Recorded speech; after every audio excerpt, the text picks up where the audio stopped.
Twongeye kubaha ikaze banywanyi bacu bakunzi bacu mudukurikirana muri mu mpande zine z'isi. Kaze muri kino kiganiro c'amakuru aho tubabwira amakuru avugwa hirya no hino kw'isi nk'uko twama tubikora. Twibutsa rero kugira sabone, kugira subscribe ugakoresha ururimi rw'icongereza. Kaze muri kino kiganiro c'amakuru. Uko twari tubabwiye rero kaze muri bamanya makuru. Amakuru no munsi n'ubundi tuyahera mu Uburusya aho tubabwira ku bijanye n'intambara iri hagati y'Uburusya n'igihugu ca Ukraine. Intambara rero hafi amezi abiri iri kwiraba hagati y'Uburusya na Ukraine. No munsi intambara zabandanije mu duce tumwe ko mu gace ka karere ka Donbas region, ariko neza neza intambara ikaba mu bice bimwe byinshi yahagaze kuko Uburusya uno munsi bwavuze ko butanze agahengwe kugira ngo abantu bashobore guhunga. Aha twavuga nko mu ntara ya Mariupol na cane mu gace ka Azov gasanzwe ariko karimo abantu bazingiriweyo n'igisirikare c'Uburusiya.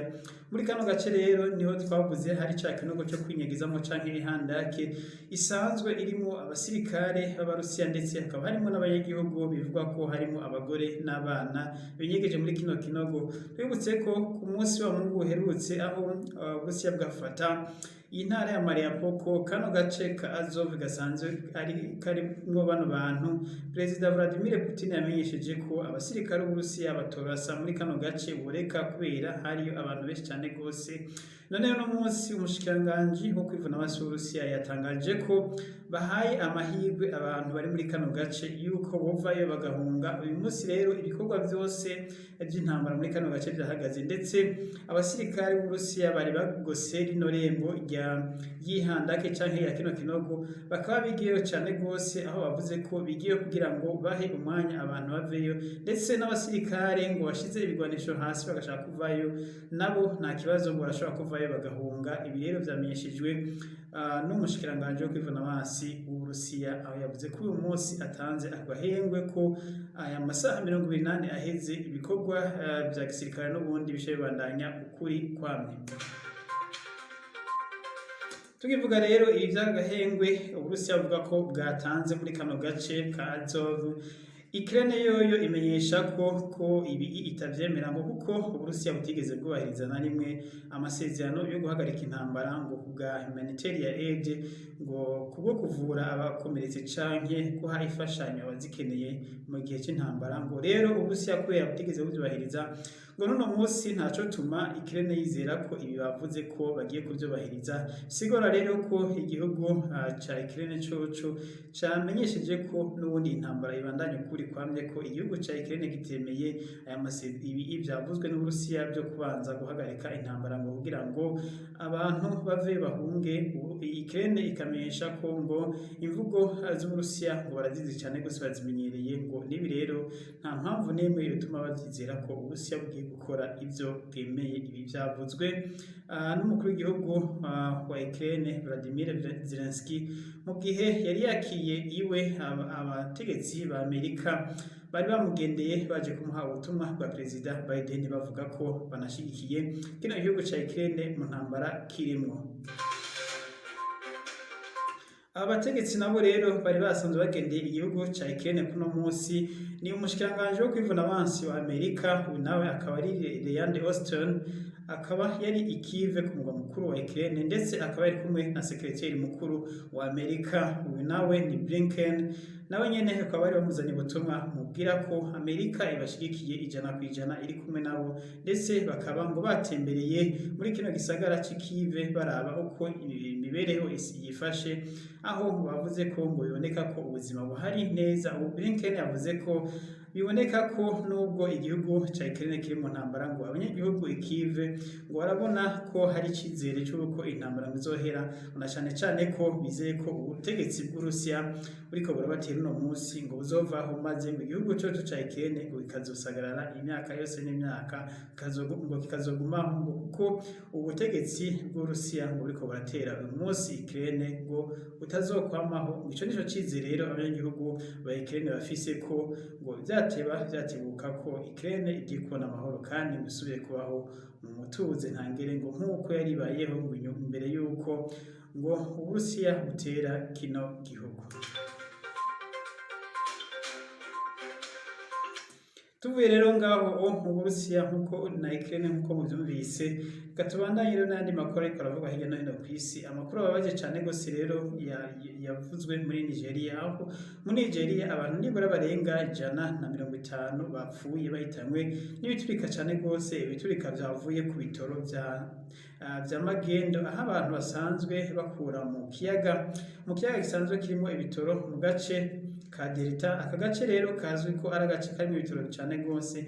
Aba rero abantu basanzwe baragiye baremba ibitoro vya Magendo, aho babigurisha nyene n'ubundi kuri Magendo.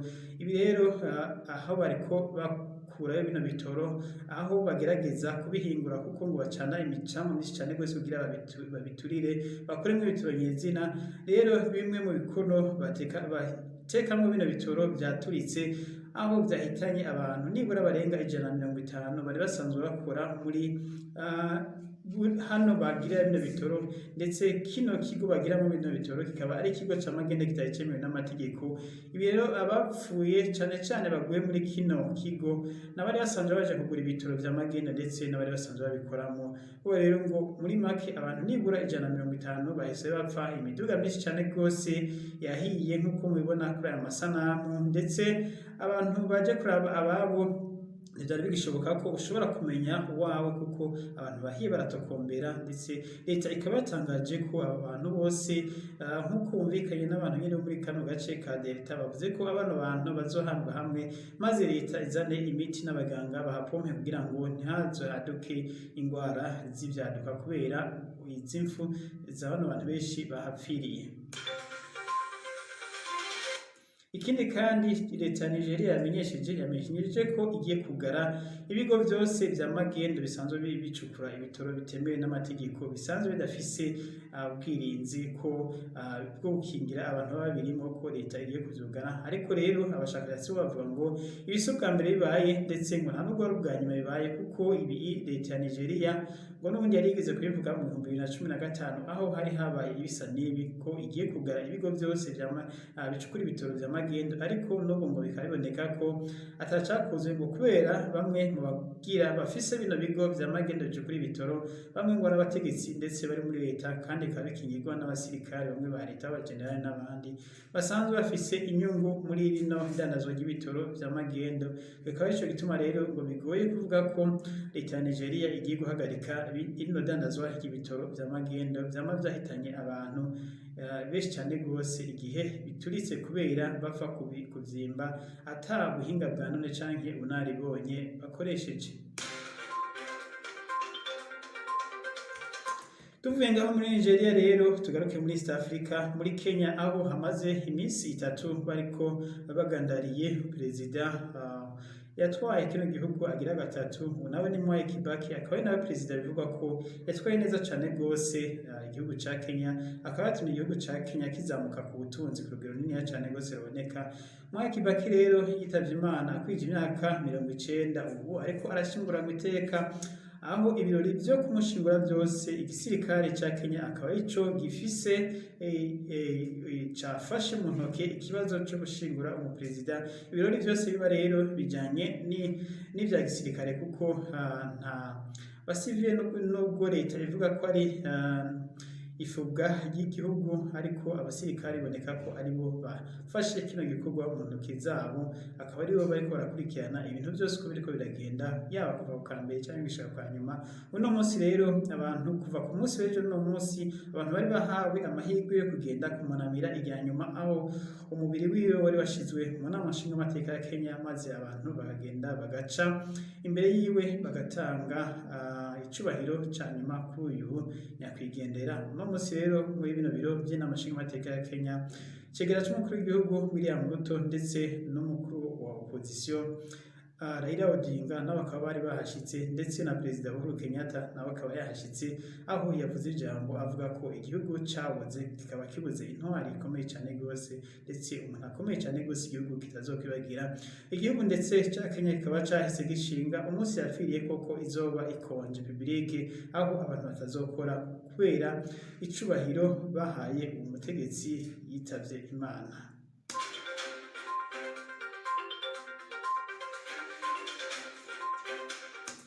Ayandi makuru ariko aravugwa hirya no hino kw'isi ni amakuru avugwa muri Israeli, aho Israeli mu migumuko n'ubu ibandanya hagati y'abo muri Palestine ndetse mu karere ka Palestine na Gaza ko Israeli ku munsi w'ejo yarateye amaroketi abiri, aho n'ubundi yavuze ko aya maroketi yateye ku muhari Hamas wariko witegura gutera nawo amaroketi mu gihugu ca Israeli, maze Israeli iritanga ngo isambura amabombe yabo bari bateguye gutera mu gihugu ca Israeli, maze bivugwa ko aya mabombe amaroketi Israeli yateye muri ku mugwi Hamas ko ngo ashobora kuba yarishe abatari bake muri bano bagwanyi b'umuhari Hamas. Ubu rero mu muhari Hamas ngo ishavu ryaniga aho bariko baragerageza uburyo bwose barabe ko botera mu gihugu ca Israeli, ariko igihugu ca Israeli kikaba camenyesheje ko citeguye kigavye kizi ko umuhari uriko uritegura gutera muri Israeli, ko atagahengwe na kamwe bashobora kubuha kugira ngo ubone aho wotera ngo woca utere muri Israeli. Tukivuga rero amakuru tugiye avuga kw'isi, reka dusozere kuri inkuru yo mu Bufaransa nk'uko twemeje ku munsi w'ejo. Emmanuel Macron yarongeye gutsinda amatora kuyobora indi manda igira kabiri. Ibi rero bikaba bibaye hafi mu myaka ishika 30, aho umukuru w'igihugu w'Ubufaransa yatwara manda imwe agaca avaho. Ntivyari bimenyerewe ko abakuru b'igihugu w'Ubufaransa batwara manda zibiri, ko kenshi baza kurangiza manda imwe abanyagihugu bamaze kubarambirwa maze bakanka kubatora kugira kabiri. Rero bivuga ko Macron ari mu bakuru b'ibihugu batwaye neza cyane muri kino gihugu cy'Ubufaransa, aho ndetse ku matora yatsinze ku majwi menshi cyane rwose. Bivugwa ko ata mukuru w'igihugu yari bwigira yaronka aya majwi yarose mu myaka 50 iheze. Rero ku mugambwe wa Emmanuel Macron ubu bari mu kwigina intsinzi, ndetse Macron n'umuryango wiwe nabo bari mu ntsinzi idasanzwe, bari mu munezero n'ibirori bidahera byo kwigina intsinzi, aho uwatsinzwe nawe Marine Le Pen bivugwa ko nibura kariyeri yiwe ya politike irangiriye aho, ko bivugwa ko atazongera kuba mu yandi matora, ndetse n'umugambi wiwe uri ku butegetsi ukaba utosubira kumwizera ngo asubire kuwuserukira, kuko ibaye inshuro ya 4 awuserukira. Ubu Marine Le Pen rero abantu benshi bari bamaze kuvuga ko igihe atotsinda amatora ko ivyiwe muri politike bizoba biheze, azoca akukuruka kuko asanzwe anakuze cyane rwose. Nibaza ko umugambi wiwe uzoca